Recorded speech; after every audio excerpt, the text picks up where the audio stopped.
So let's talk about a Halloween flick that I'm sure is probably a favorite of everyone's, Hocus Pocus. Big D's Entertainment Rankings and Reviews. So greetings my fellow YouTubers and welcome to Big D's Entertainment Rankings and Reviews. My name is Doyle, better known to y'all as the Big D, and this time around I bring to you a review of the 1993 dark fantasy comedy horror family flick, Hocus Pocus, released by Disney, directed by Kenny Ortega, who would later go on to direct the High School Musical and Descendants trilogies. Starring Bette Midler, Sarah Jessica Parker, and Kathy Najimy, with Omri Katz, Dora Birch, and Vanessa Shaw. Anyway, let me see now. Yeah. Okay.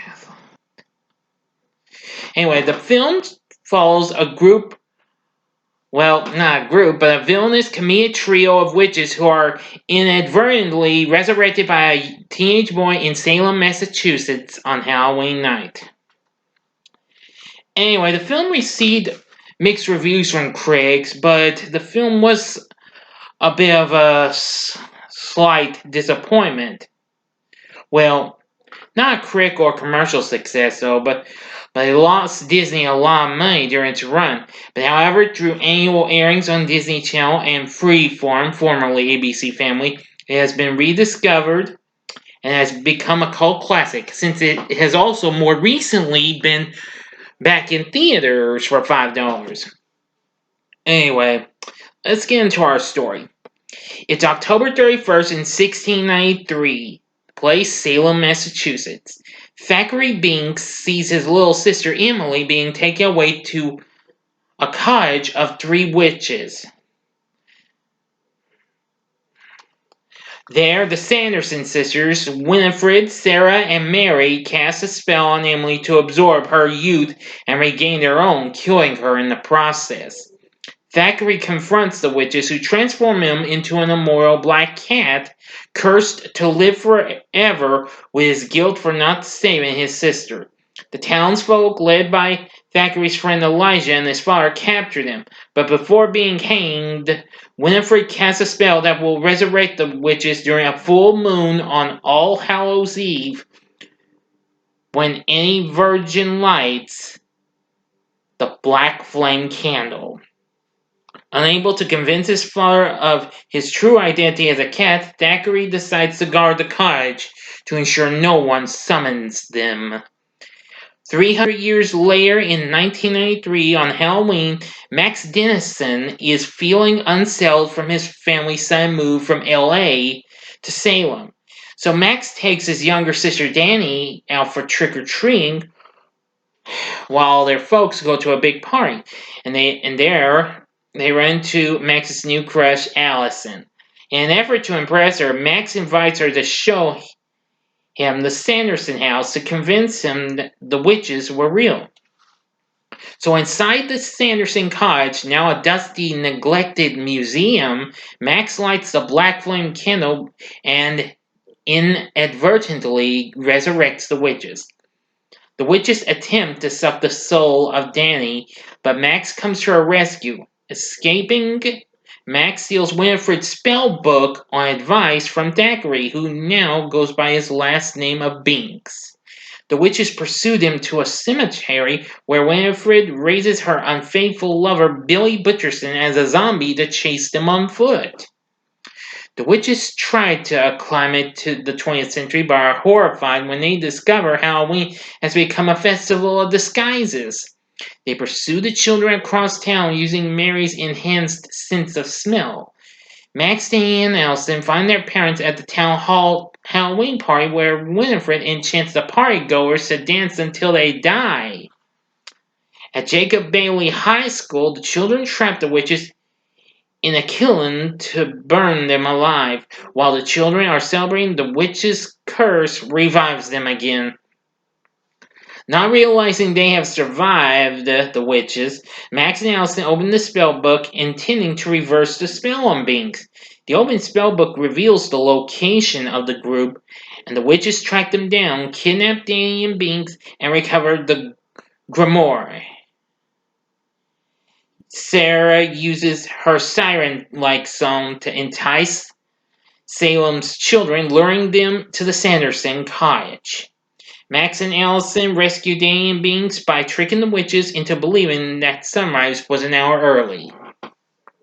Now to the final act and ending. You have 5 seconds to stop this video. Go to the description box below and fast forward to the time below to avoid ending spoilers. Okay? Enough said. Here we go with your 5 seconds.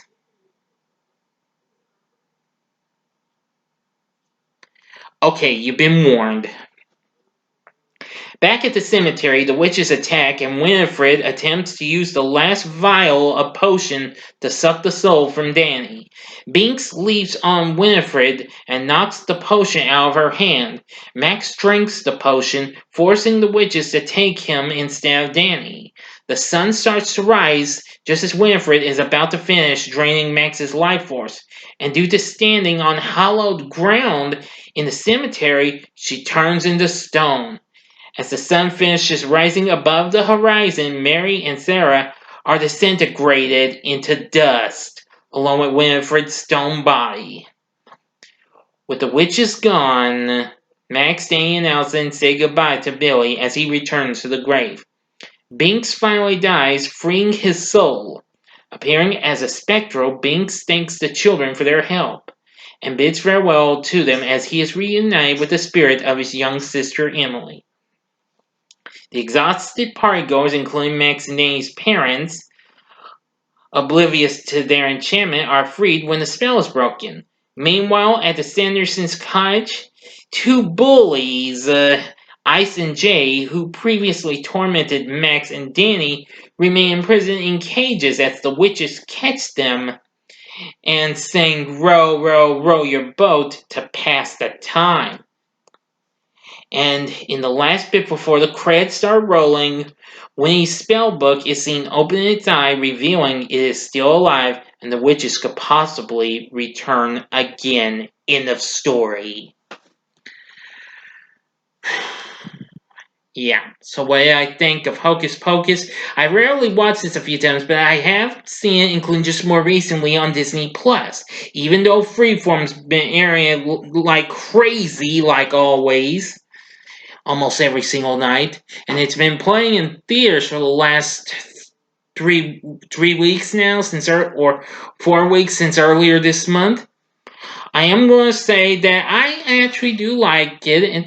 It's growing me a little bit more, and it's just a lot of fun. Now, I do think that John Dabney's score for this was pretty good. Anyway, the cast, however, was real good. I gotta give credit to Bette Midler as Winifred, and Sarah Jessica Parker as Sarah, and Kathy Najimy as Mary. They were all real good.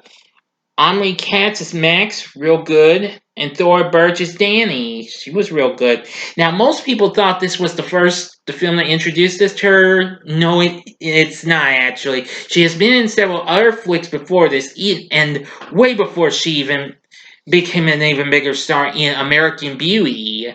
She had been in movies like Purple People Eater, loosely based on that popular Halloween song. Well, actually, it is based on it, not loosely. I haven't really seen that in years. Let's see. She was also in the underrated Christmas flick, All I Want for Christmas, as well. And Vanessa Shaw as Allison, yeah, pretty good too. Yeah, and so anyway, I think that's really cool. This was really good and all.